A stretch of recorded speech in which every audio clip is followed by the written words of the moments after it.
Hello, hello, everybody. Let me get my screen together here. And we're going to have some conversation.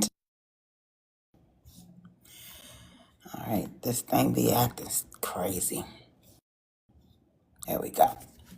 All right, all right, all right. Hello, everybody. Welcome to OVC. Our vote counts. Tonight, we're going to be talking to Miss Shavonne Hedgepeth. I think that's how I say it. I can't get this earring in. All right, I got it. All right, I like my earrings and little flowers. Anyway, I hope everyone's doing great this evening. It is a rather mild evening here in the DMV, which is where Miss Shavonne is running her campaign. Actually, my district in Maryland. So I'm excited to talk to her. We were going to have another moderator tonight, Miss Blessings, but she's not feeling well. She's a little under the weather. So y'all send Blessings some love. Let her, send her well wishes. She's, hopefully she feels better. So as soon as we get Miss Shavonne in here, we will get started. While we wait on that, just tap that screen. Make sure you send your daily heart me. And make sure you hold down the host box. Just hold it down. You're going to get a list up and send. So let me do mine.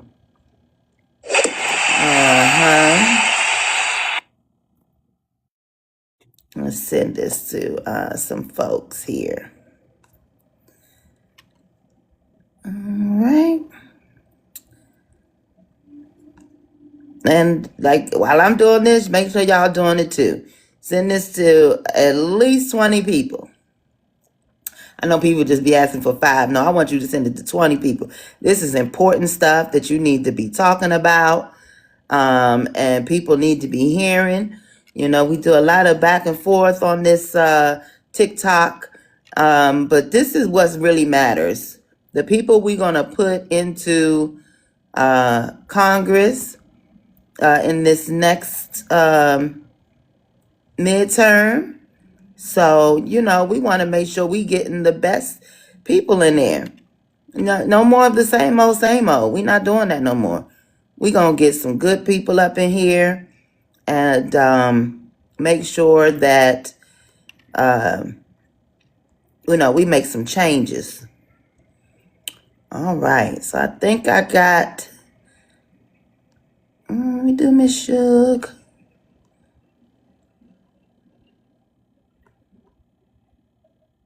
All right.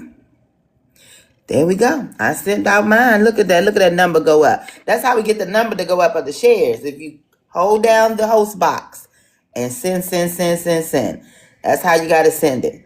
Hey, Mike. We'll see you a little later. Excited for your town hall too. All righty. Let's see. All right, I don't see Miss Shavonne yet. I'll make sure y'all send it out to her. Again, let's tap. We see if we can get to 10K before she gets here. That's a challenge for you all. Yes. Like I said, it's a mild day here today. We was at about 50 degrees today in DC. And it's supposed to be snowing all weekend. I said, now this is the calm before the storm for real. So I don't know if I'm looking forward to it or not. We have not gotten any real snow. So I'm making sure there will be midterms, Big G. And Miss Shavonne is running for the 4th district of Maryland. So this may be who I'll be voting for. We'll see. Big G, I think you're in District 3? Are you in 3? I'm gonna try to get a District 3 person up in here soon too. I mean, yeah, there's already been elections, so and hey, if they was gonna do it, they might as well did it then. So we'll see. But then again, this administration ain't smart enough to figure those ones out too. They just all preparing for November. I know they want you to believe that, Mike, but we gonna like I said, if you stay ready, you ain't gotta get ready. So we gonna be ready. We're gonna have our ducks in a row. Y'all make sure that after your primary, that you go and vote, download a copy of your state ballot and go over it while you have time. You fill it out. You can take it with you when you go vote in November. So be prepared. You don't have to just go in there and be sitting in there for 20 hours trying to figure out this long thing. And then you get tired and the people you really need to put in there, you didn't pass up. So no, we want to make sure. Yes, she's in PG and Mo County. Yep. So this that's the real Maryland, y'all. In case y'all don't know, that's the real Maryland. The rest of them is fake Maryland. PG, and I guess I give Mo County a little bit of it too, and maybe a little bit of Charles County. But everybody else, y'all fake Maryland. Okay? So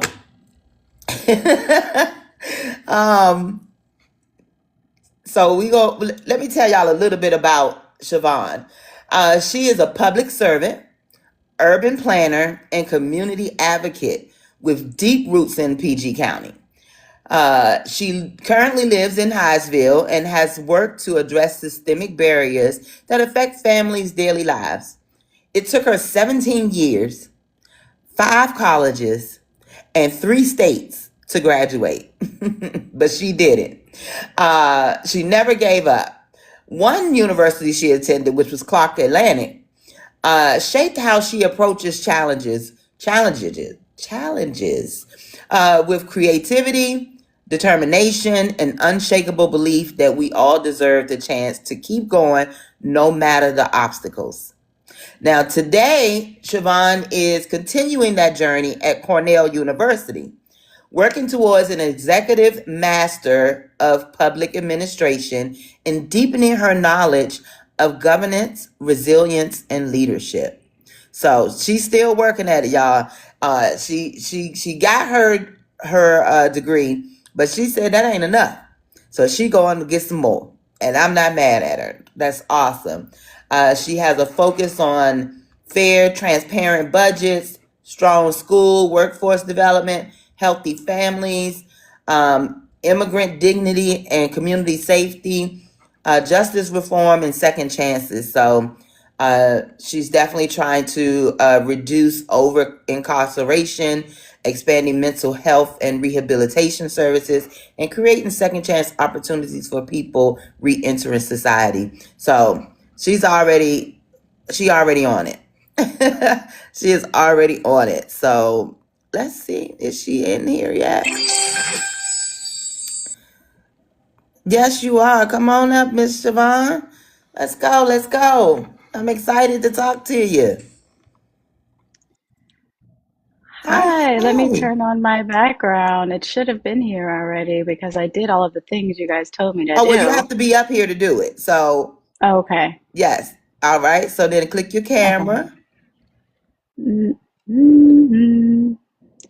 Yes, and I clicked then, the camera. uh-huh. Hmm. And then once you do your camera, you're going to, believe scroll over to, you see the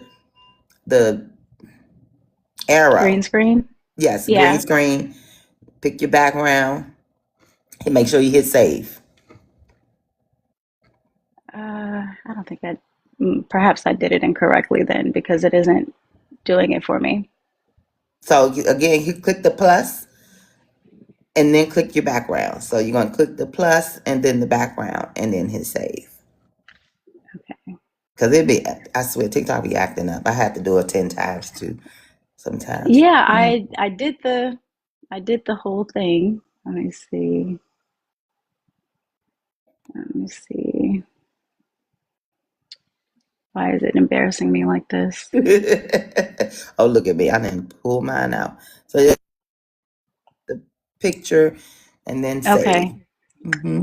There it is. Yup, there it is. Okay. There you There go. it Look is. at you.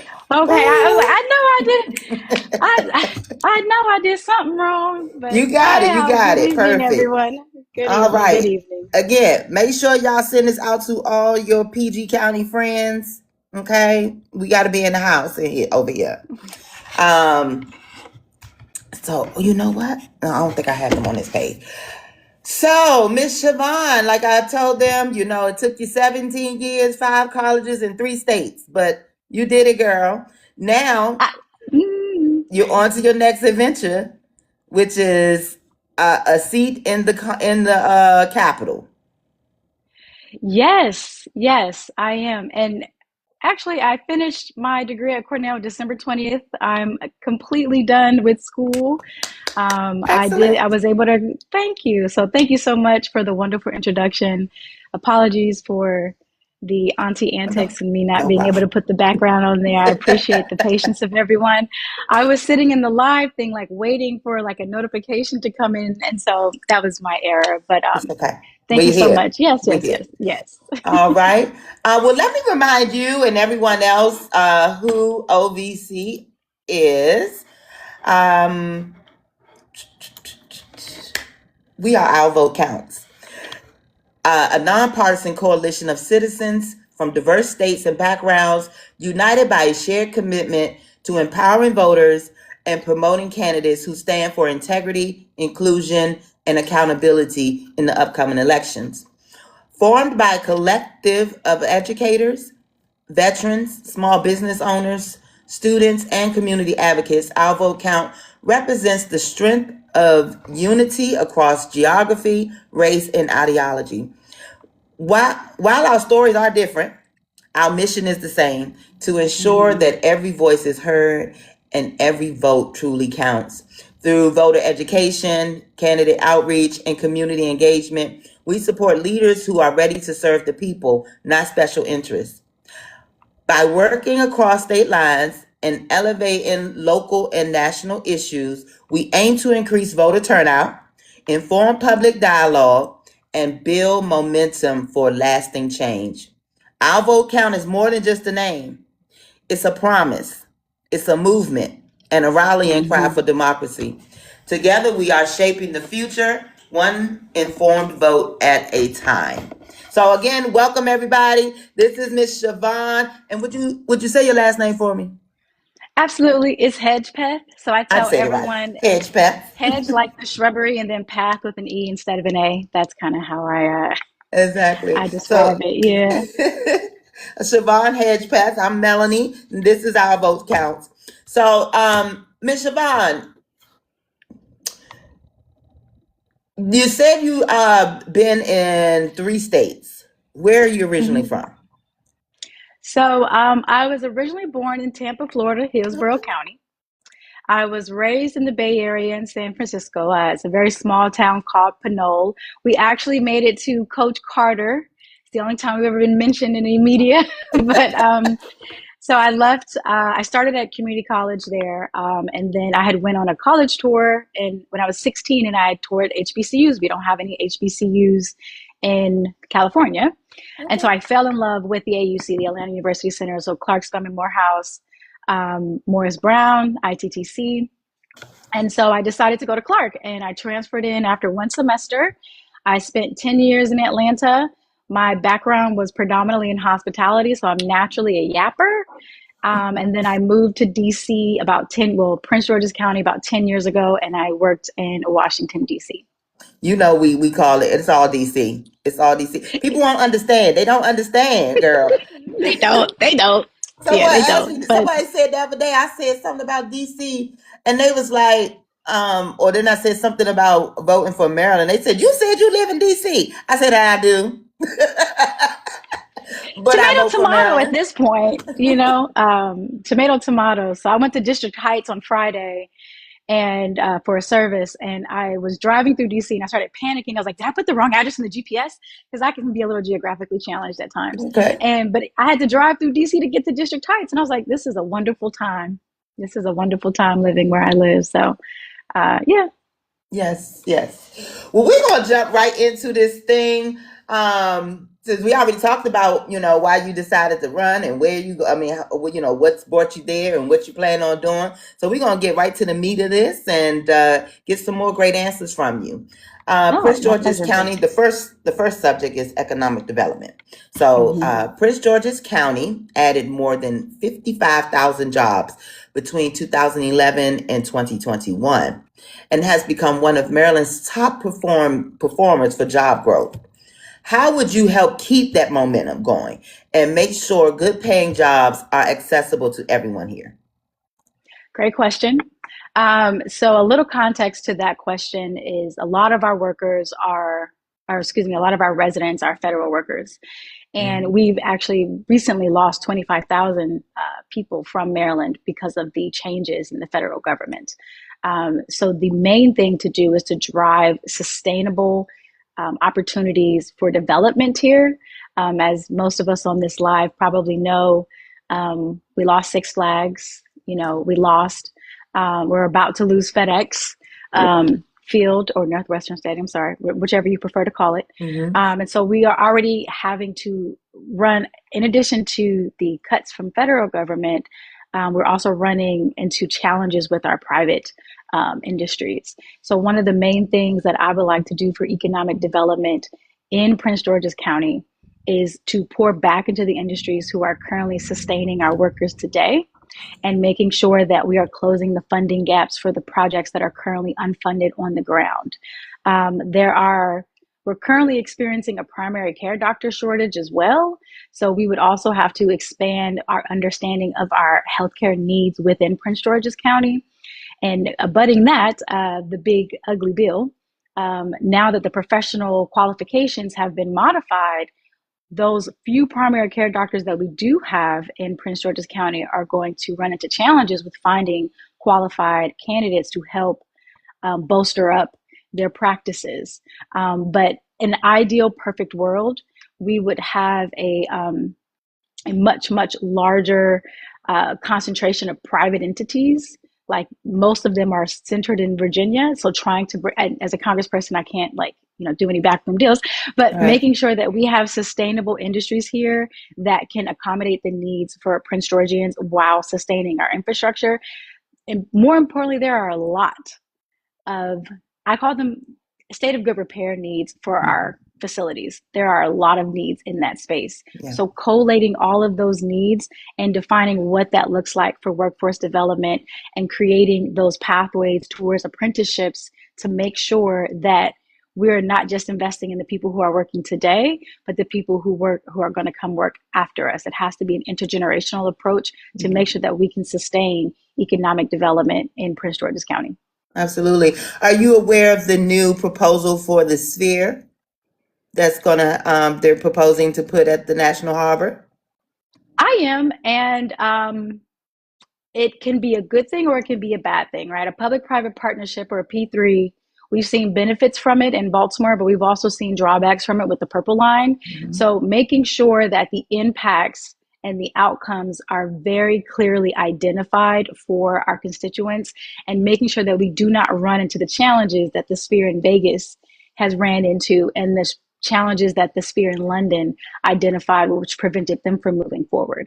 So we have to make sure that it will have a long-term impact in our economic development. And let me be clear, I have battled the hill to go see Beyonce in an uncovered stadium. So I welcome, entertainment spaces. But I think we have to take a macro overview of where the needs really exist in the district to really create an overarching strategy into something that is less ad hoc, less puzzle piece, and more, this is how we can design something for the next 20 to 30 years. We have to really hone in our long range planning efforts. I agree. I'm on the fence about it. They said that It basically was only going to seat about 6,000 people, and maybe employ 4,000. And Yes, that's just Oxon Hill where they putting it at. So, I correct. mean, if you really want to generate real revenue, I'm sure we could Hmm. probably come up with something a little better. But it may be a beautiful structure that, people will enjoy to look It, at.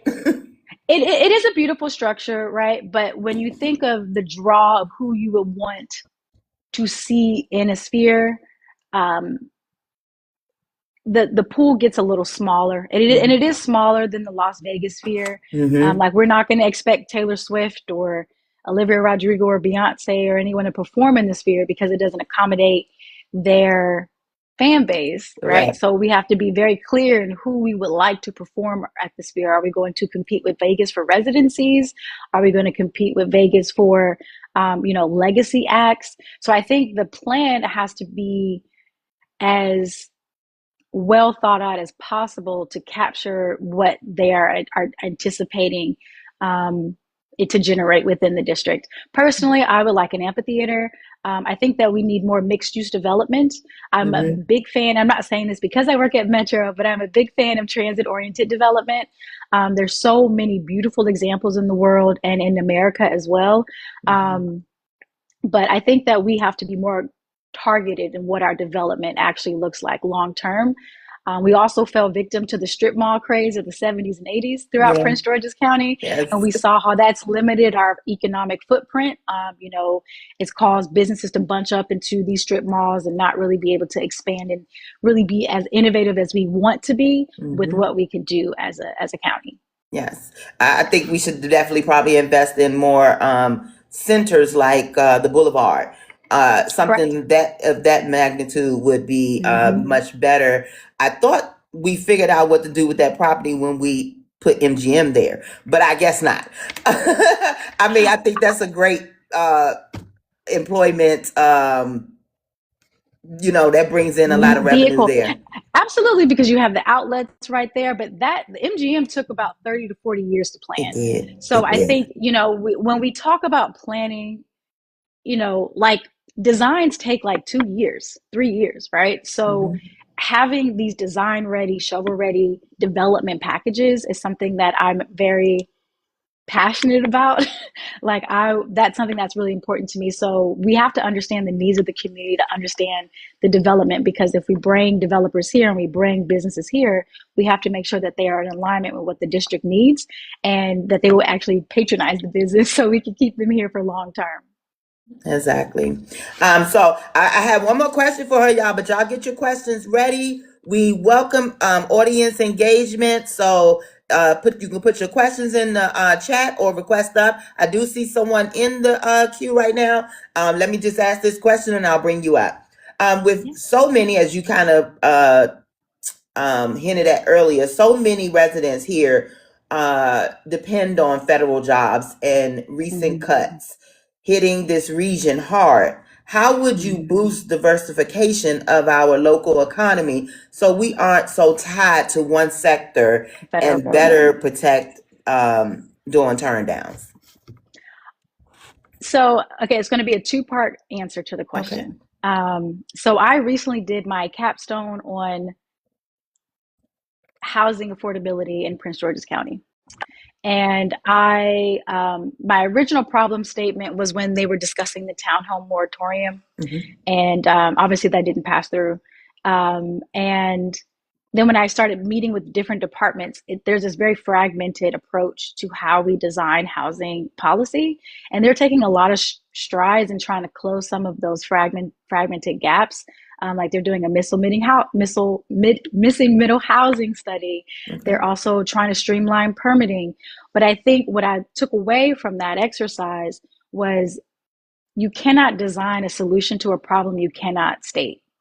So if we cannot articulate where the skill sets exist within Prince George's County, we cannot design economic development around it, because so many of our residents do have to travel out to Virginia or to the federal government to conduct their day-to-day duties. So understanding what that unique skill set is and then aligning the industries to fit those skill sets But from what I understand from the data, there are a lot of strategic minded individuals within Prince George's. So creating industries that can leverage their strategy and place it into outcomes for District 4 residents. Agreed. I just want to do it really quickly. How important is it to collaborate with Virginia and DC for that economic growth? I think it's highly beneficial, which may not be the most desirable thing to say, but you're only as good as the information and the lessons learned of people who have attempted to take the same steps that you've attempted to take. Like at my job, okay, back up. I work in capital planning at Metro. And so what I do every single day is, Shavonne, I need to get this HVAC repaired. Then I say, well, are there any other HVACs that need to be repaired across the facilities? So then we would do an assessment to understand, okay, there's like 272 facilities and 157 HVACs have to be replaced. So we have 157. What's that prioritization? And then when it becomes cost prohibitive, we're like, okay, we can't be the only person running into this problem where you're charging us $250,000 to change out an HVAC. So we would go listen to other transit providers. How have you worked around this? What did your scope look like? What did your milestones look like? Who has benefited from these new KPIs you're building into it? And then you can design a path forward that's cost effective, but that still meets the need. So working with other people who have been able to successfully design economic stability and development only serves us in the end, because we can take their lessons learned, marry it with our data and our nuance, and then build from there. So there's always benefit in collaboration. I would never think that the only solutions exist in one room, which is why I really wanted to have a constituent council where I would partake with people who have to live the impacts and experience what we're designing in these rooms that they are not in, and making sure they understand the risks and the outcomes of those impacts. And I see that the same way at the stakeholder level. So we're going to have to speak with other people who've been able to design solutions to their problems, find the commonalities, and then, massage it to fit our needs. Everything is always the best practice and everything is a lesson learned. And that's the only way you can be successful, is walking and understanding that. Well, excellent answer. Buttercup, welcome to the panel. How are you today? Hi, I'm good. How are you guys doing? All right. I see you said you are a PG County resident. Yes, for almost, I think, 25 years. Oh, look, you both implant. I was born and raised here, okay? I was born in DC. I was one of those that was born in DC, and then my parents moved to PG County. Oh, okay. Oh, so you born in DC? I was born in DC General. Okay. Well, back in the day. Okay. Well, I take that back. So what would you like to add? So this is my first year, actually being into politics. Before it was more so okay, whatever, I'll just vote. But then now I'm just like, you know what? Nope. Now it's time to get serious. So I have a couple of questions. So I know that they're defunding the Department of Education, and I'm a college student, so I receive financial aid. So my question is, what would you do to protect Maryland from being defunded, and so that students can continue to receive, financial aid? Yeah, great question. I actually wrote a paper about this in the Cornell Policy Review, because I truly believe that public education and higher education should be a public good the way that it was designed to be. And a couple of economists have determined that when you build your institutions around pouring back into people, then you have a more well-rounded and cared for constituent. Sorry, a notification popped up and it pulled me out. But first, I personally believe that policy takes a very long time to push through, and it takes a very long time to repair what has been broken. But immediately, I would advocate for more funding, formula funding for these schools here in Maryland. I am a byproduct of Maryland schools. I went to UMBC and UMD. So being able to create those clear pathways to be more proactive instead of reactive, because I feel like sometimes a lot of politics is reaction or reactive to the variables that are coming down the pipeline, but making sure that we can design policy in advance, like reading the tea leaves in a way, but certainly advocating on the front end to retain that funding, but also writing a bill on the back end to better manage the student loan debt crisis, because I am a student loan debt girly and I love my job, and I loved everything I've learned in school, and I've paid for that. But I do think there should be better protections for people who are dedicating their lives to putting back into society by going to college and making sure that they're not completely hindered down by student loan debt. Okay, thank you. And then my last question, it has to do with immigration.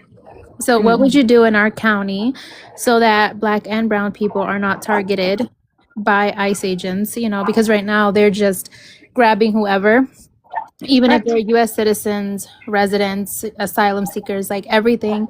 Like, what would you do to protect those individuals? Well, firstly, immigrant dignity is very, very important to me. And I think in the polite way, I can say this is, I can't say that. Say it. No, I can't say it. But immediately it would be how we design our access to ICE. I know that there have been office buildings leased to ICE to begin making their traction into Prince George's County. Anything that I can do legislatively and by getting the community involved in blocking and protecting all of our residents in Prince George's County is extremely, extremely important to me. I think that there are a lot of great advocacy groups on the ground who are closing the gaps that a lot of our elected officials are unable to close at this particular time in protecting our residents, but ensuring that they have strong and easy pathways to citizenship, which has been a massive policy talking point for decades, but is still a persistent issue. But really driving that forward in a way and making sure that the nonprofits and the groups on the ground have the resources they need to protect people and get them that legal representation that they need to stay protected in Prince George's County. Yeah, no. Oh, you're gonna take all okay. my questions, Buttercup. You're gonna take all my questions. Yeah.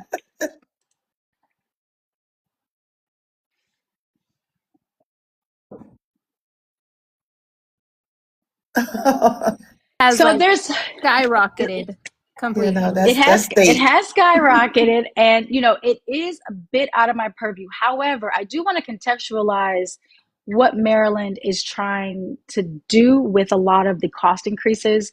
Like, on one hand, Maryland had a large surplus of money from COVID, right? So we were very flush as a state, and that was not designed and built into our budget to be long sustaining. And that is where you run into quite a bit of the budget deficit. Secondary to that, our federal funding has slowed down a bit. For example, the current representative in this seat didn't get any community projects funded in fiscal year 25. And it looks like they're on track to not get anything funded in fiscal year 26 either. And so when that happens, when district residents or district communities do not get funding, that offsets into the state budget. And that's where we see this deficit coming in, because they have to fill in those gaps, because the roof still has to get repaired. The HVAC still has to get replaced at this school. The Boys and Girls Club still needs their expansion projects. The senior citizen home still needs their amenities upgraded. So that is where some of the offset and costs come in, because we're not bringing in enough federal dollars to help close some of the gaps that the state is now having to fill in. And that burden falls onto us. So it's like a trickle down effect or a triple up effect, right? If we can't get funding at the community project funding level, that impacts the state budget, and that impacts how much money we get from the federal government. Yeah. So I directly cannot lower the registration costs, and trust me, I would love to, because I was very gobsmacked when I had to get mine renewed. But there are other avenues that can help shoulder the burden of a lot of the money being placed on the taxpayers' shoulders, and that is through community project funding and making sure that the federal funding is in line so the state doesn't have to close that gap. Yeah. Okay. Well, thank you so much. I followed you, and if you ever need a Latina by your side, so far I like what you're saying. So. Oh, I appreciate that. Well, I'm going to have my campaign kickoff next Saturday. I would love to meet you in person. I will have pizza. There will be food. There will be a DJ. You can get us with food all day. Yep. Yeah. My friend has he has a restaurant. He's brilliant. His food is amazing. It's called Flaming Cones, and so there will be a food truck out there for people to take a few nibbles. And I'm a Sprite girl. Sprite did their marketing big one on me, so there will be Sprite and Coca-Cola and things like that. So I hope to meet you in person, and I will certainly follow you back. Thank you so much.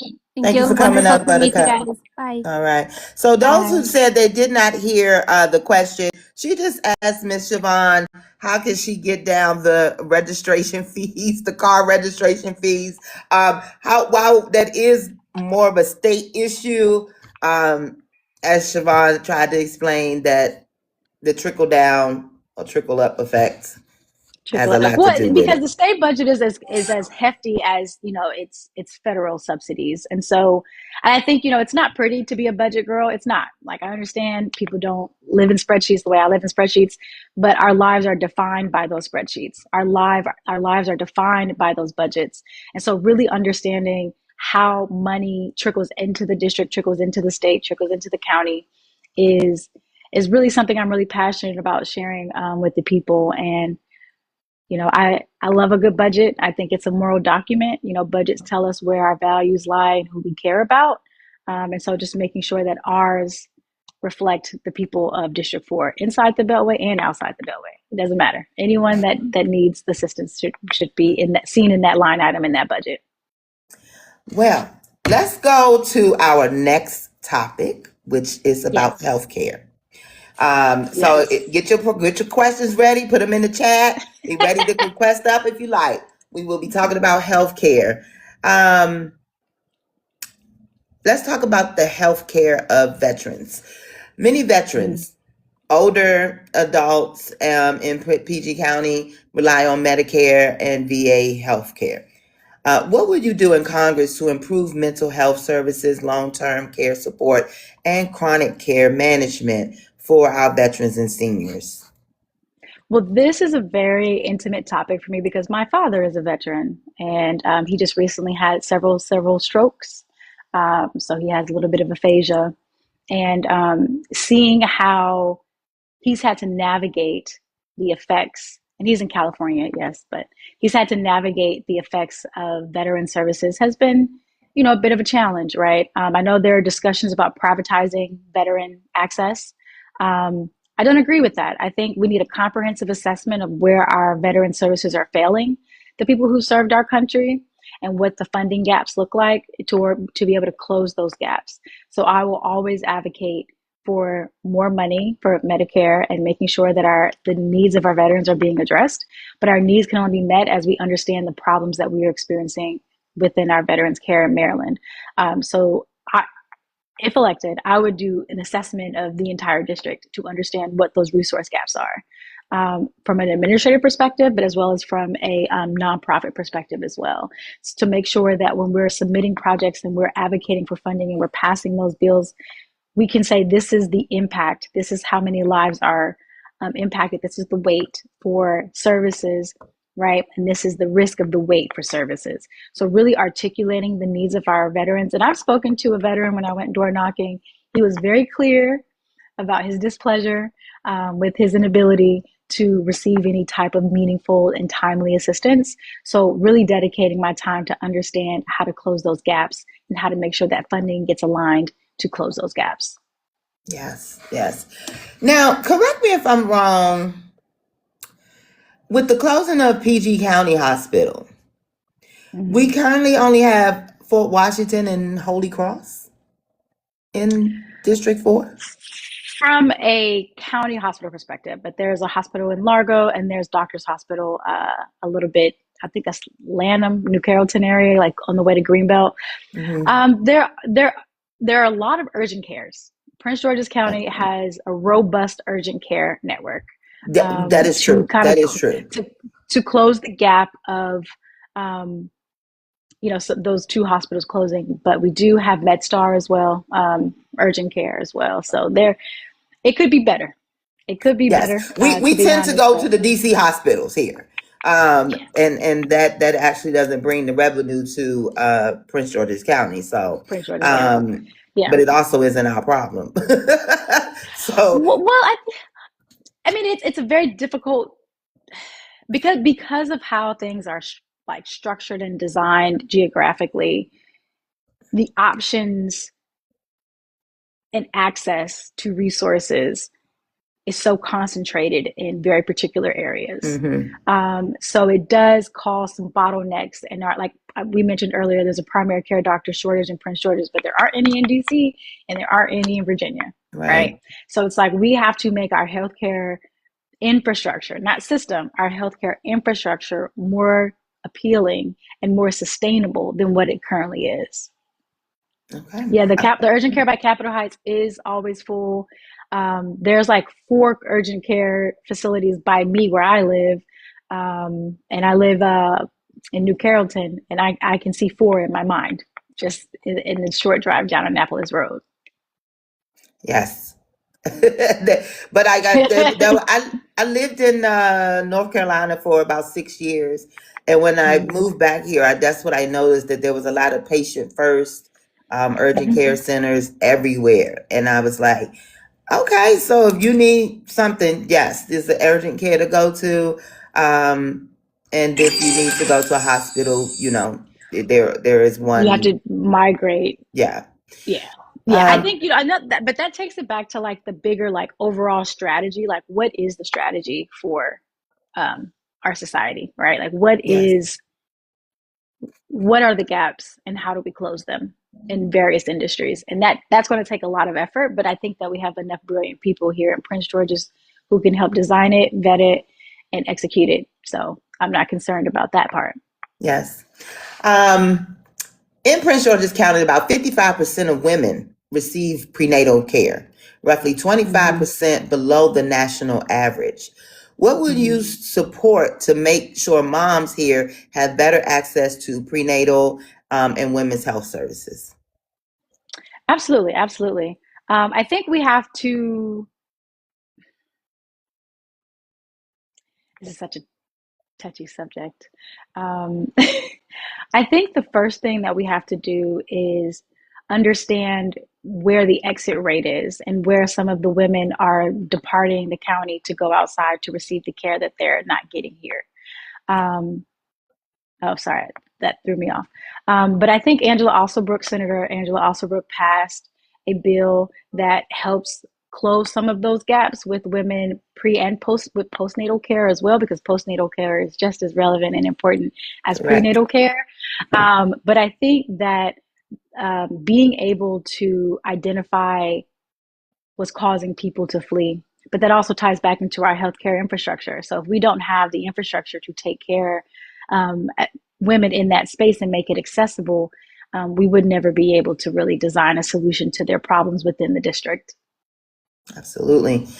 Well, thank you for those responses. And again, if anyone has any questions, you can put them in the chat or request up concerning, Lord, I'm in my office and the light keep like no motion is happening, and so it's cutting off on me. But we got someone in the queue. Okay. Oh, Mr. Gare Bear. Hi. How are you doing? Welcome to the panel. What question do you have for Shavonne? I have so many. I've been taking notes because you only got two. You only got two. Oh no. Okay. That prioritization. Yes, it is. This is an hour and a half show, baby. We can't. I wish we could sit here and talk to Miss Shavonne all night long, but it's only an hour and a half. So. So I guess my biggest two, is what are your plans for the abandoned industrial attempts at building in Maryland? There are several, right by the stadium, there are several hotels that are half built that are currently being used by 211 and DHS. What's your plan for that? So that is my plan for that, is to equip the leaders on the ground to create a comprehensive strategy to close those gaps. So I would be weary of dictating what they can and cannot do at the county level, at the federal level.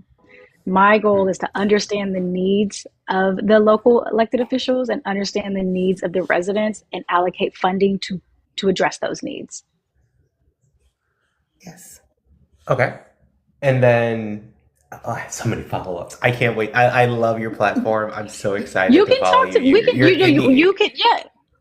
I'm sorry. Oh, no. Please continue. Oh. No, say we can talk offline. Like, I can give you my number. You can call me after this, and we can talk. Like, it's not about that. I want to be respectful of Yay. their time. But yeah, I think Wonderful. She's basically Sorry, telling you there's a she's huge already going to delay. be I'm here so for you, sorry. and she is a listening yeah. ear. She already telling you. And So I definitely appreciate that. I'm so sorry. You're on my glasses. I've been taking notes like crazy, and I'm trying to contain my fangirling right now because you're like what you stand for is exactly what I've been pushing for with my family, with the area. Yeah, I grew up in this area, and so this is like my life. But then I guess my second question is, and this one's a little less policy, a little bit more accessibility. Yeah. What are your plans for sustaining intellectual development in the, only area of Maryland that matters, PG County, as well Not too much as because I have how are Montgomery County you? too. yes, Yeah. We can accept that they exist, as well as how are you going to approach the massive illiteracy and poor access to education or motivation for voters? So, that is probably my favorite question so far. Um, I had concerns about like running up the campaign because I'm not a very much my values driven perspective is very different than what the traditional campaign runs on. Mhm. But in terms of how to close those gaps, like my sister is special needs. And so I grew up in a household of how to try to design interest around education. Now she's graduated high school, so we're very grateful for that. But she partakes in a program where she goes every day from 9 a.m. to 4 p.m. and put into those routines. And she's had jobs throughout the time in the Bay Area that kind of kept her engaged in the community. So my goal is to make sure that the organizations on the ground have the money and the resources and the technical readiness they need to build out their programmatic development. Because there are some gaps that the school will be unable to close, but there are so many brilliant people on the ground closing those gaps. And their biggest hurdle to maximizing their impact is funding. And in fact, the 15 projects that were submitted in fiscal year 25, 3 of them overlapped with mental health and developmental delays, intellectual delays, and they went unfunded. So the need is there.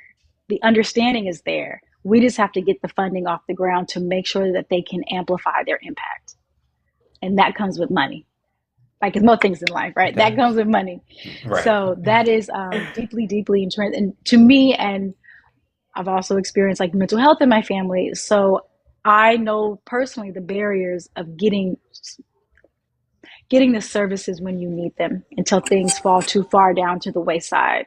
So making sure that there are clear guidelines on what a crisis actually looks like, working with those partners and understanding when that funding needs to kick in for those in-between services that they need. So both of these are very personal to me. And both of these are a part of my platform naturally because I've lived through them. Every single thing on my platform is because I've experienced it in some capacity in my life. My father was in prison. My mother has mental health issues. My sister has mental health issues, and she's also disabled. So everything on my platform intersects with something that I've had to navigate personally, or people close to me have had to navigate personally. So I could talk about this all day, every day. Okay, I can talk about call this her all Gare day. Bear. She said call her. She really Call did. me. She really did. If I could be really selfish and just have like one final one. I'm so sorry. Okay, one Thank you. final one. Thank you.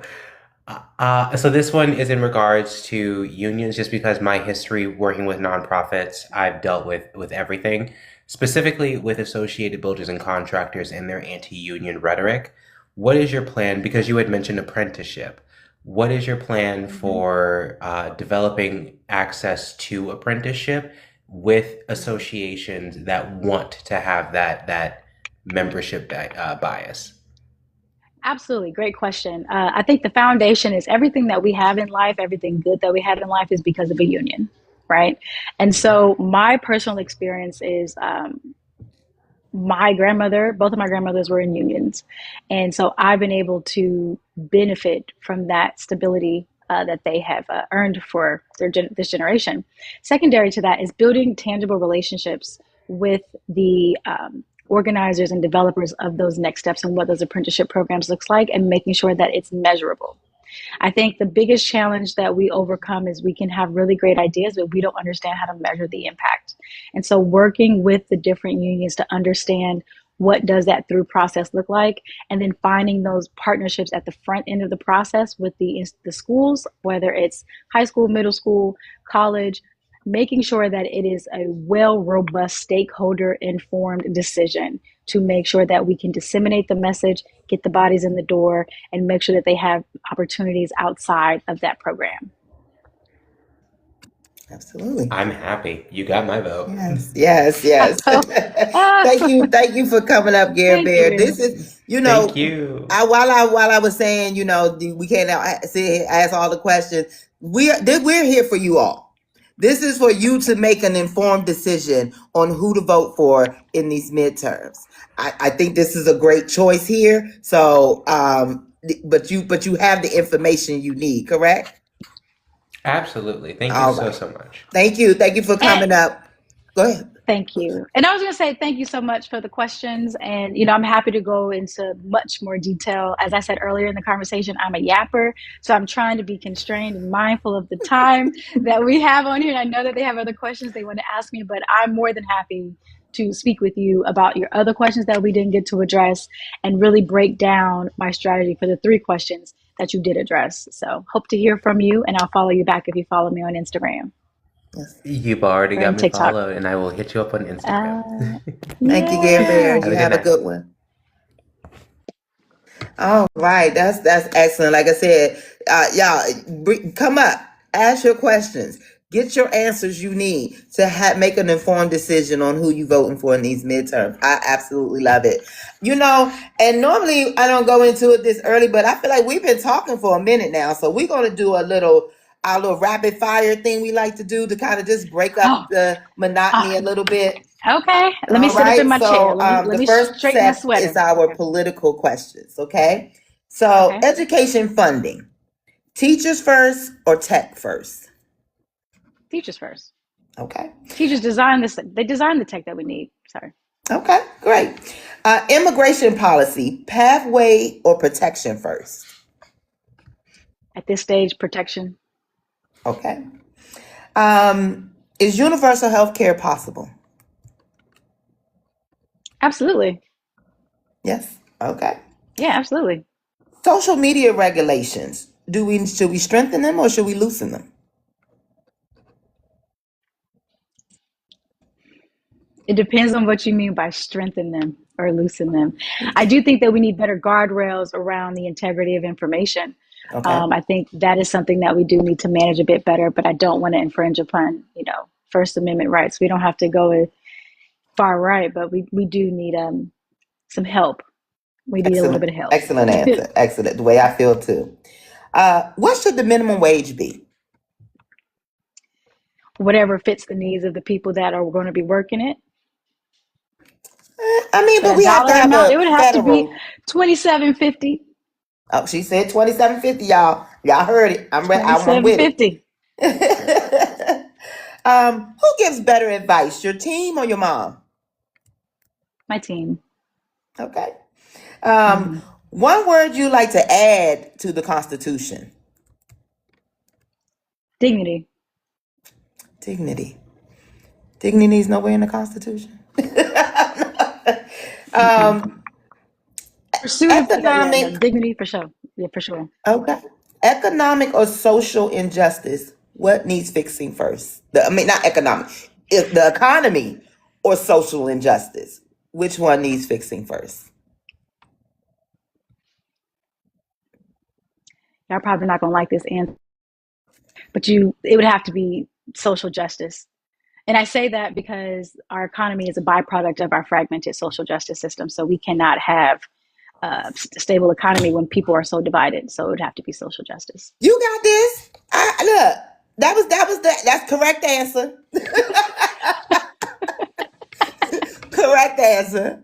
You're absolutely right. If you know the saying, if mama not happy, ain't nobody happy. Just take that throughout your whole life, right? If the people aren't happy, the economy is like everything kind of falls out of place, right? Mm-hmm. So the fish rots at the head is what I always say. So yes. All right. So we're going to talk about public education. As we know, you like my sister, a forever student. But she does have her doctorate at this moment in social work. So I guess being a forever student pays off sometimes, right? And you're going to Congress. Yes. So it works. It works. Be a forever student, people. Okay. Prince George's County Public Schools just reported its graduation rate has jumped to about 80% this year. Because that's my home, girl. But many families still worry about student achievement gaps. What concrete steps would you support to help more students graduate on time and be ready for college or careers? That is such a timely question. Tonight, I spoke to Rho Kappa International Honor Society at Eleanor Roosevelt High School. And the reason why I was in that room was because a high school student found me on TikTok. And she asked me to come speak. And so when you're in high school, it is very, very challenging to understand who you are. And the only reason I was able to make it as far as I did, and I have, is because I had a lot of programs that I was a part of, right? Mm-hmm. So I think we need to really understand why the kids aren't going to the programs anymore, because enrollment is very, very low in a lot of our after school programs. Yes. And we also need to be in those rooms. When they see us caring about them, then they will begin to believe what we are asking them to aspire to. I had 3 kids come up to me like, "You seem okay. Can I ask you for help?" And it's like, if we're not creating those access and those pathways towards next steps, then they can't decide and see where they need to go. And so we have to be more involved in those spaces. But like I said earlier, I took a lot of programs. So we need to give the programs some money. We need to give them the tools so they can make sure that they can take kids on trips and expose them to different aspects of life in general. Like, the wider their world becomes, the bigger their opportunities they can design for themselves. Absolutely. How much influence do you think or input should the Department of Education have in our society's education? This Department of Education? No, a working, functional one. I do think there needs to be... Okay.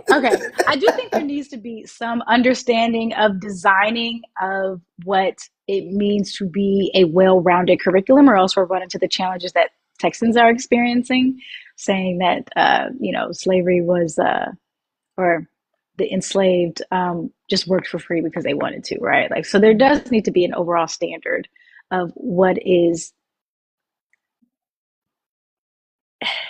information integrity. But I don't think that it should solely rest on their shoulders. At the collegiate level, it hasn't been updated in decades. So we would have to readdress how we're identifying, Pell Grants and funding. Like, I know in Georgia, I think I just saw, and I know we're in Maryland, but just walk with me for a second. I know I just saw in Georgia that they've had a record number of Hope Scholarship applications and allocations. And so the desire is there. We just have to create the pathways for them to want to explore it. Absolutely. One of our OVC family members said she's jealous because you said you grew up in California, and that's where she is. So she wants you to be running over there. No, Thickums. She's ours. We have her now. She will be helping out the Marylander. But the good thing about it is you're going to Congress. So you're going to help her too, right? Absolutely. I think there's value in, my biggest thing I want to get out of this campaign is that people feel like they matter again, and that their voice is just as loud as the people with multiple zeros in their bank account, because the lives that we lead are all connected to one another. I don't know if anyone's seen that movie Cloud Atlas. It's one of my favorite movies and books, but there's a quote that said, our lives are not our own. We are tethered to others from womb to tomb. And I genuinely believe that. Every day you go to the grocery store and you leave your grocery cart, and this is a big pet peeve of mine, you leave your grocery cart in the parking lot, you're inconveniencing the person who has to come out and collect the additional 21s behind them. So just saving them one step, right, is a benefit to someone that you may never meet. So like, we are never tethered. We are never as segregated or segmented as we think we are. We're much, much more intertwined than our brains can even fathom. So I would do my best in Congress to fight for people in California, just like I'll do my Congress to fight for people in Maryland, New York, New Jersey, doesn't matter. Like, all of our lives matter, and all of our lives are to one another. So we have to make sure that we're doing the best that we can for everyone across America. Absolutely. How would I gain There's a the little Latino lag vote in in it. PG County when So it comes just, to language barriers? I'm sorry, it's still going to be a little delay. Mm-hmm. Did you hear that? Yeah. The one about how do I plan to gain the Latino vote? Well, to be honest, I don't speak any Spanish. I tried to in high school, and they kicked all the seniors out. So all I can say is like zapatos. I know shoes because I'm a girl who loves to shop, but that's about it. But as long as the community is patient with me, because I want to understand what it is to experience life under this current threat of fascism. Like, I need to understand what that means in order to protect that community. So I do have a friend. She said she would help me translate and navigate the language barriers, but I want to be in the community. I volunteered at events, and there were people there to help me articulate what I would like to do for them. But understanding how you feel is important to me. And language barriers, people have made it centuries not speaking the same language, but the only thing that matters is care and protection. So knowing what that pathway looks like would be very helpful. I can definitely visit some restaurants. I'm definitely a DoorDash girl. I'm sorry. I'm Me definitely a too. DoorDash girl, but Me I can definitely go too. visit some restaurants. Yeah, I mean, I love to eat. I love to eat. When I love a good meal. Okay. So I can definitely go to some restaurants, and I would love to meet you out at a restaurant, get some tacos and chat over some Sprite, because it's You Sprite like for me. ceviche? Have you ever had Yeah. ceviche? Oh yeah, I'll eat anything at least once. I've had fermented shark before. I've had I'll eat anything once, but I love ceviche. Me too. My relationship with, like, and I'm not saying this, but like, Mexican food has been very different when I came over here, because California is immaculate. Like, every type of Latino food you can consider is divine. And so, kind of moving from California to Atlanta and Maryland has been some challenges, but I found some really good spots in Riverdale Park, and So it's like yeah, they have some really good getting food. used to. So Yes, like I said, it's a little no, it's delay, good over so here. I just like work it. with Yeah. me. All right. So Oh speaking of yeah. our Hispanic community, our next topic is public safety and immigration. We know that Mhm. PG County has a huge immigration population. Huge. Absolutely. This is like Absolutely. really it has become really weird for me that this seemed like something out the blue, because I remember there being ESOL classes when I was in elementary school, and because we had such a big Hispanic community of immigrants, that they had to create classes for the Spanish speaking children. Neighbors, I have never not seen a Hispanic immigrant in my life here in the DMV area. So for people to act like, oh, they just came out of nowhere has really thrown me for a loop. But Yeah. we do have, like I said, a big population of them, and many families are nervous about what is to come. How are we going to address this if we are still dealing with this situation when you get into office? How are we going to address this, not just on a state level, but on a federal level?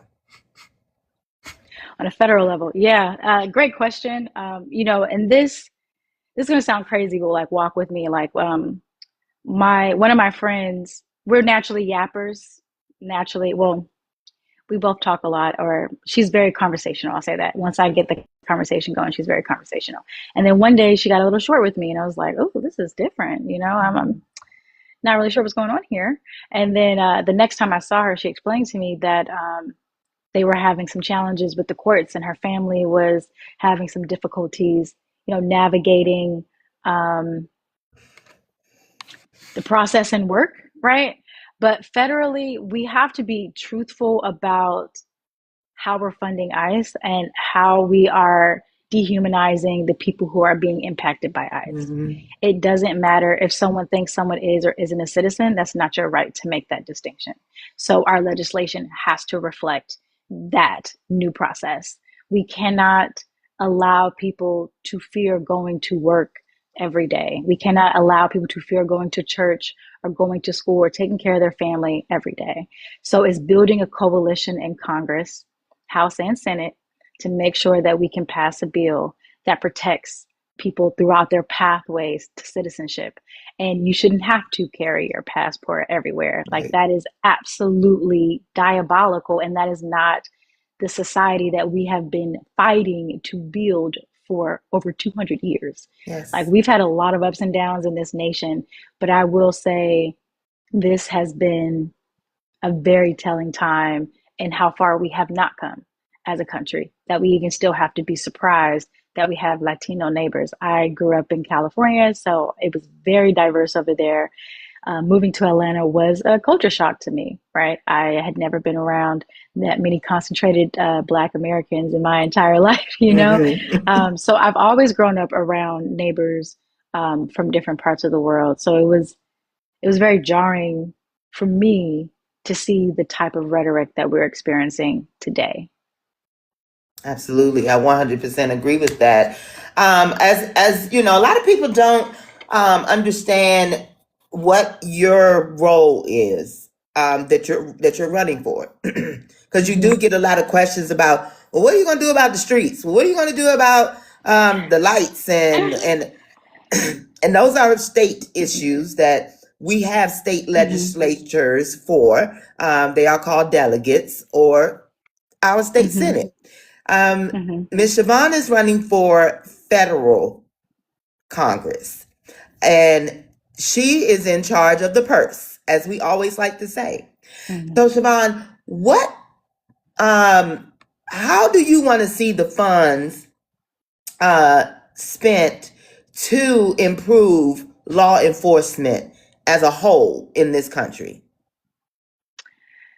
That is a huge glass. It is. I think so I did a project in school on abolishing qualified immunity, and let me tell you that there are a lot of the people in the class were not huge fans of it. But because of how our public safety system or our police system is designed, it's designed to be faulty, it's designed to be prejudicial. That does not mean that the people on the ground are all of those things, but when you're being trained by armies, and giving military weapons, it does blur the line of what an impact actually should be. So I would fund more liaison and mental health services, because a lot of times officers are dealing with crises that they are not equipped or trained to navigate and deal with.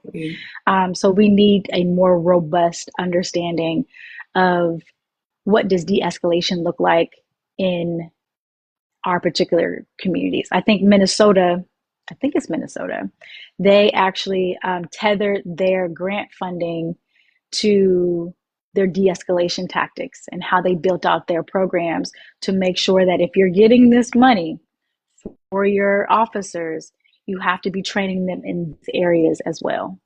And so being able to write that into the grants, being able to write that into how they are funded, that is how we change it.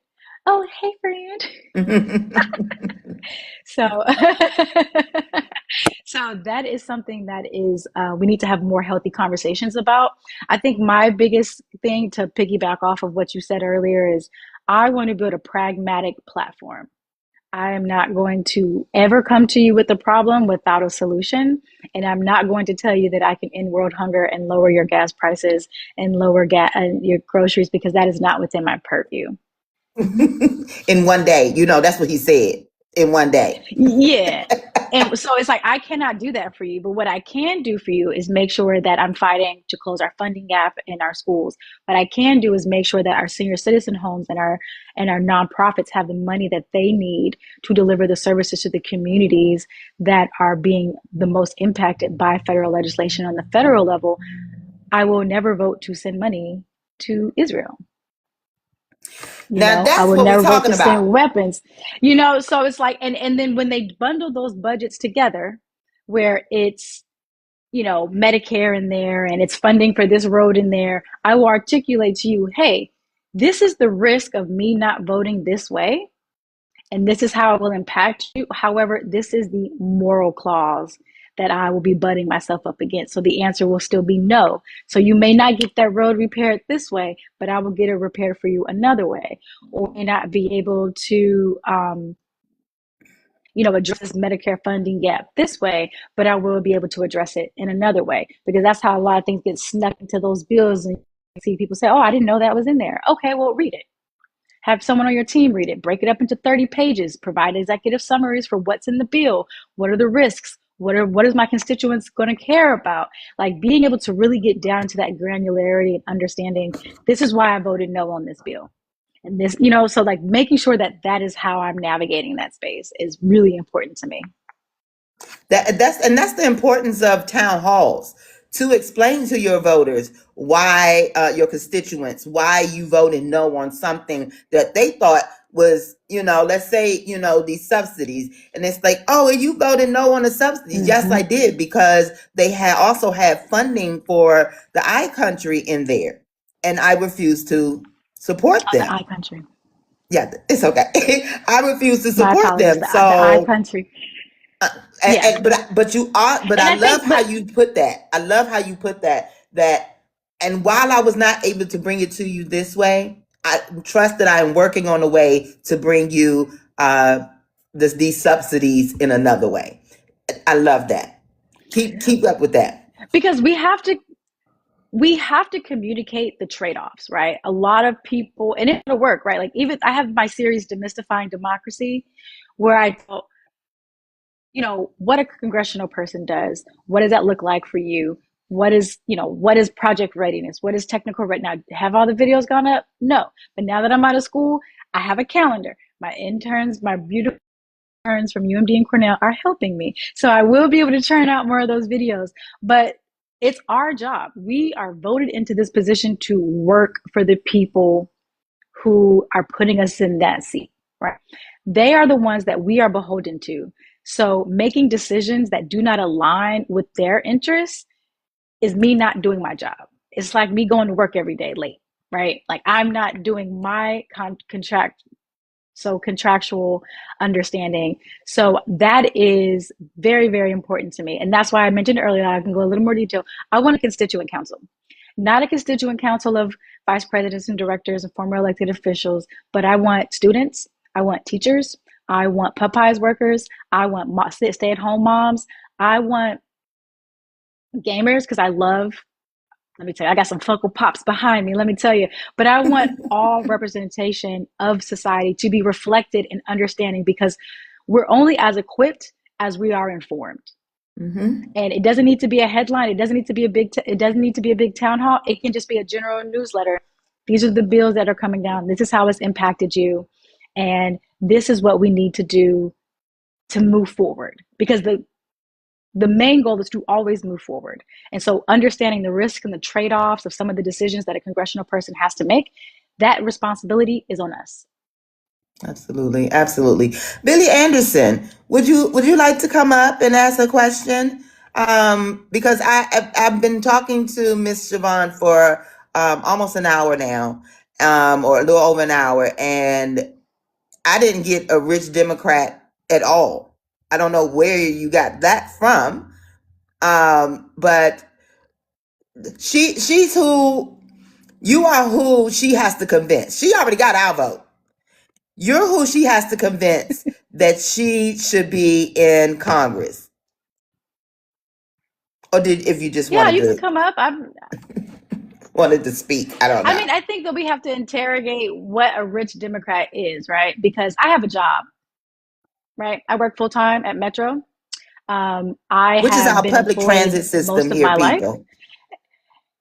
It's our public transit system. So I have a job to pay for the things that I like, right? So everything I do in my life is because I've worked for it.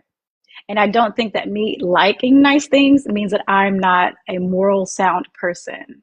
So saying that I'm a rich Democrat is insane because I live in an apartment and I drive a car from 2012. It's a Fiat. So I like what I like, work for what I like.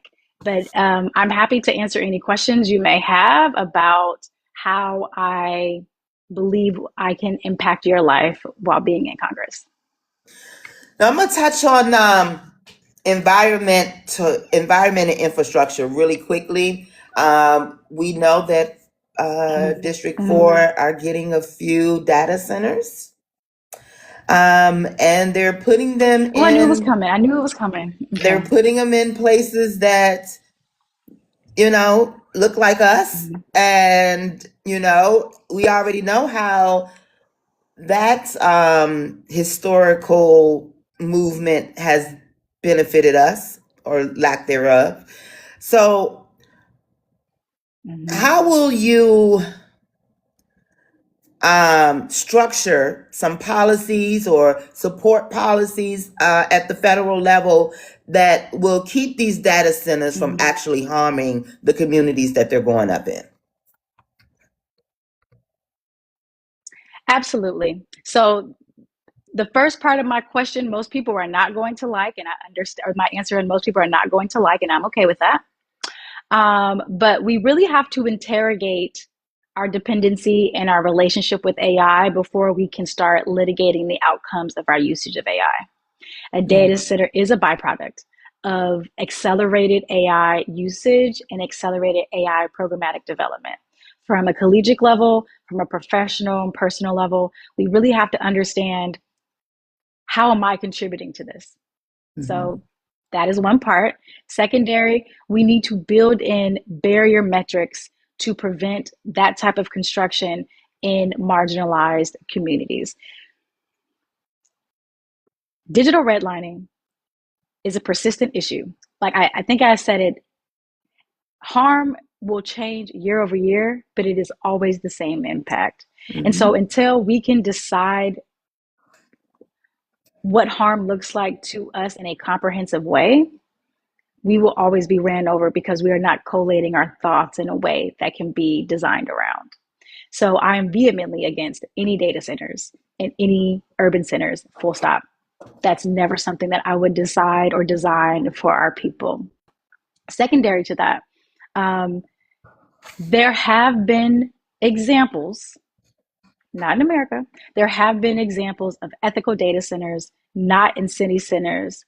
And so what that looks like is, and Singapore and Denmark are the two main examples. The people were hot. They said, ain't no way you putting this in our city without repairing our grid, without making sure we're using cool water heating, without destroying this type of footprint, right? So the conversation, we can talk about the problem statement. We can talk about who's going to be impacted, but unless our solution is louder than the problem statement, we're not going to get further.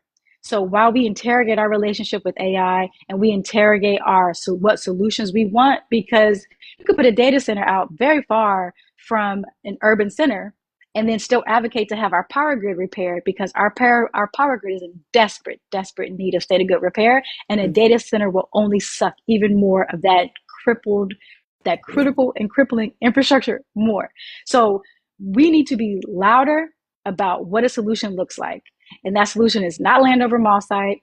It's not any industrial center in Riverdale. It's not anywhere near a farm. We have to make the designs specific and the returns specific to the residents of Maryland. And that is the only thing I'm concerned about. The prompt statement is very well defined. What are we going to do about it? But legislatively, what I would do about it is make sure that we're clearly identifying the risks and the impacts to the communities by putting a data center there, and making sure that we place restrictions on being able, it's kind of like easement preservation. You know how you have a historical building and you can't touch it. Like you can't modify it. All you can do is repair it with very specific artisans. So identifying our communities as off limits, that is the first step. And identifying what the impact is to that community is the second step. And then putting in legislation in place to say that this is off limits and this is why it's off limits. And then baking in the solution to be outside of that. But we would really have to interrogate our relationship with AI. We have entire PhD programs being propped up around it, right? We have entire scientific programs being propped up around it. And there have been successful abilities to build a data center outside of a city center without harm to people, something that gives back to the environment and something that can give back to the community that is being built around and offset their energy costs. And it's not an economic driver. It's not. And that's okay. Like, we don't have to market it as that, but we do need to make sure that the data center that gets built anywhere in America, it doesn't even have to be Maryland, it needs to have very, very specific provisions on it. And we also cannot accelerate data center development without fully the community in meaningful ways. It has to be in comparison to the district size. So if you have 759,000 people in District 4, you need to be talking to at least 250,000 of them, making sure that they're properly engaged so that we are not missing the gaps in any people that would be harmed or impacted by a data center. And that's it. I'm sorry. 100% agree. 100% agree. Excellent answer. It wasn't no part I didn't like in that. I don't know what you meant in the beginning. You said might not gonna like this. I loved it all. So I don't know what you meant by that. But we're gonna do our second rapid fire really quickly. And this is the fun one. I'm actually gonna test you on your DC knowledge at this point. Okay. But first ones are gonna be just regular everyday people answers. Chicken noodle soup or tomato soup? Chicken noodle soup. Okay. A potted plant or a bouquet of flowers?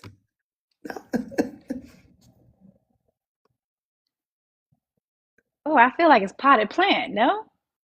This is no right or wrong answers. This is your answers. I feel like it is. This is hard. This is harder than answering a question about a data center. Bouquet of flowers.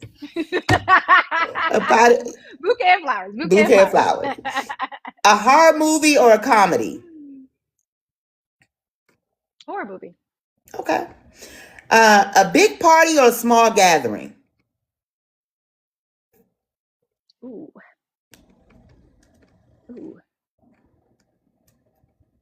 A small gathering. I'm a big party girl. I don't know. I'm a big party girl. I want everybody there, the whole city. Skydive or bungee jump? So I've actually been skydiving. So I would choose skydiving. I went skydiving in a storm, unremarkably. The guy had to cover my face from the icicles while we were falling through the clouds. I blacked out for 2 seconds because he said, we're going to go on 5. And we went on 3. So I blacked out for what would have been 4 and 5 in my mind. And I came to coming down the air. It's actually really fun. So yeah, I would do skydiving. Okay, cool. Okay, here we go. Steak and cheese or wings and fries? Wings and fries. I spent 10 years in Atlanta. Sorry. Wings and fries, please. WPGC or WKYS? Ooh, WPGC. Okay. WPGC. Junkyard or Rare Essence? Rare Essence. Sorry. Okay. The National Mall or the National Harbor? National Mall for me. You seem like a mall girl. Just go see all the monuments, get all the education. Yeah. So for my graduation last year, I think when did I graduate? No, the year before last. I was like, everyone just go to Compliments Only, get a sandwich, and we're gonna have a picnic on the mall. I wanted to do something leisure. I didn't ask anybody to wear any colors, no specific outfits. Just bring a sandwich and a soda, and we can sit out there on the grass because nobody picnics anymore. I don't know, I like a Agreed. picnic. Agreed. Last question. Commanders or Ravens?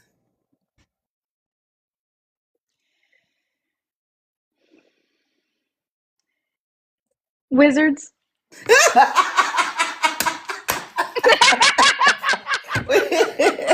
We have a politician here, guys. We have a politician. I love it. Wizards. I love it. I I'm love actually a it. season ticket holder for the Wizards. I love the Wizards. I love watching our young core play. I love basketball. I love basketball real bad, real bad. Oh, So I'm a I can't see football the ball on girl, the but field. you know, you love basketball. I love it. I love it. Football is so confusing. I don't know what a first down, third, like a flag on the play, but you know what I can see? I can see you set that screen in that pick and roll though. I can see you set that. So Okay. yeah, no, yeah, Wizards. Well, Shavonne, we about to do a wrap up here. The last thing I want to talk about is Glenn Ivy. That is our current Yes, ma'am. representative. Um, and Yes, ma'am. I realized he just got into that position, but he's been a staple Hmm. in the Prince George's County for a long time. Um, Absolutely. what is your strategy to beat him? Because you are going to have to beat him. What's your strategy? Oh, I What mean, is don't my give me all the strategy to beat secrets, him? but I mean, I think the biggest thing for me is what has marginally improved the lives of District 4 residents under his tenure. And so being able to facilitate those conversations with people, we have a very low voter turnout. We've had 89,000 people vote in the last primary election, and there are 575,000 registered voters in District 4. So being able to get those people involved and make sure they feel seen and heard and protected is what I plan to do.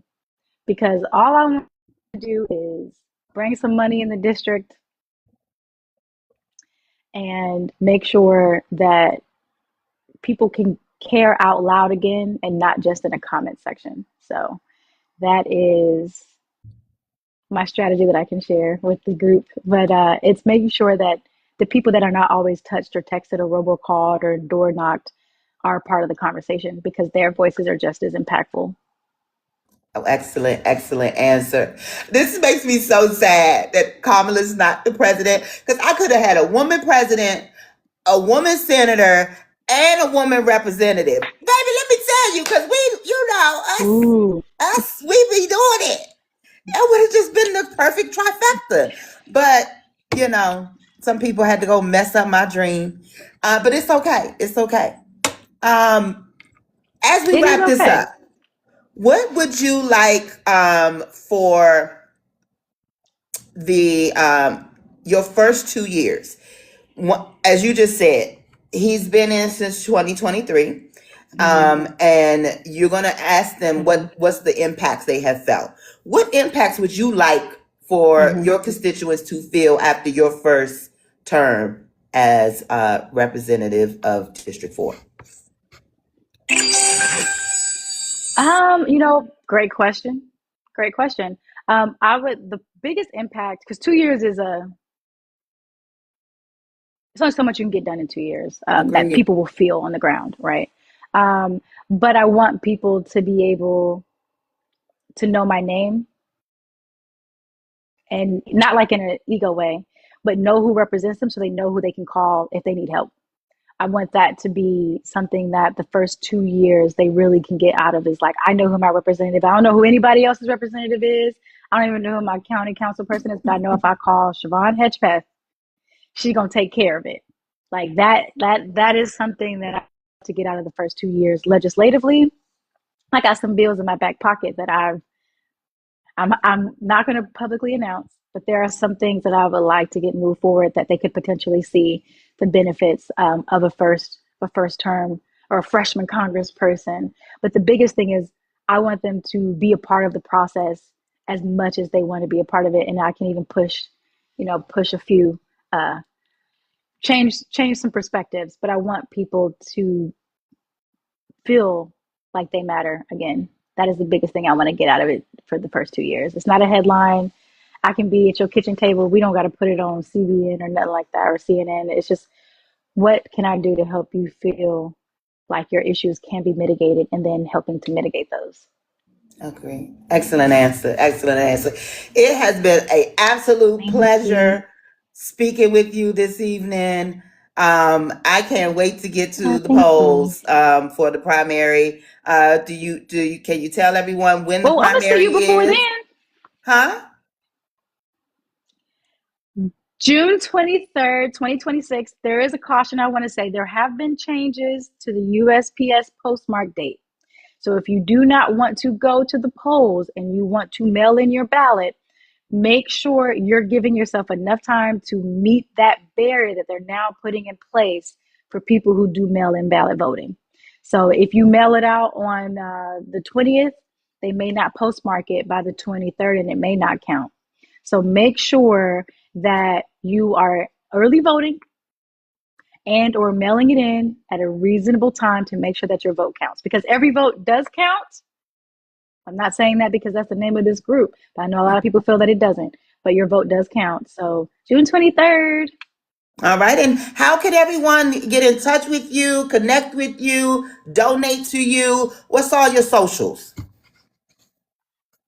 So Shavonne for Congress, the number 4 for District 4. I know it's cheesy, but I thought it was cute. So Shavonne for Congress on TikTok and Instagram. My website is voteshavonneforcongress.com. Hopefully some of you have followed me here. I will follow you back. I do follow back. I do respond to DMs. And my email is Shavonne@voteshavonneforcongress.com. And I hope that everyone can come out to the campaign kickoff party next Saturday. It would mean a lot to be able to talk to you in person about what I mentioned on this live of what do you feel would make your life better, and what will you feel would make your life easier, and what makes you feel seen and heard. So being able to hear that from you in person would be really amazing. And I really look forward to connecting with y'all. Thank you again so much for the opportunity. TikTok has been so amazing for helping to meet people within my district and, show my personality, because I got some quirks to me, but I work really hard. I work really, really hard. I'm very relentless.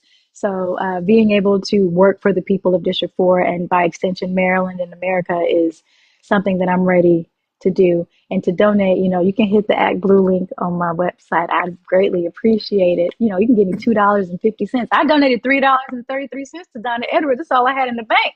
But I gave her $3.33. So, anything matters, anything that is valuable and appreciated. So this was a fun live, y'all. We got 119 likes, or 19,000 likes. That's really cool. Yes, thank y'all so much. Now you said the campaign launch is next week, like the 31st, next Saturday? Yes, 3 to 5. Yes. Okay, I just need to know where I needed to be. I mean, because if it was this Saturday, it's some snow happening or some ice or something coming through. It might have been a little more difficult. No. So next, you got me next weekend. I would never. Yeah, I would never, ever, ever ask. And I think, I think it's important that it's in a studio, and I will have food, and I will have a DJ. So, I want people to come out and meet your neighbors, right? Yes. Meet your neighbors. I'm We're excited. all family at the end of the day. Exactly. Well, I want to thank everyone for coming through here today to hang out with me and Shavonne. They're just 2 Maryland girls hanging out and enjoying the evening.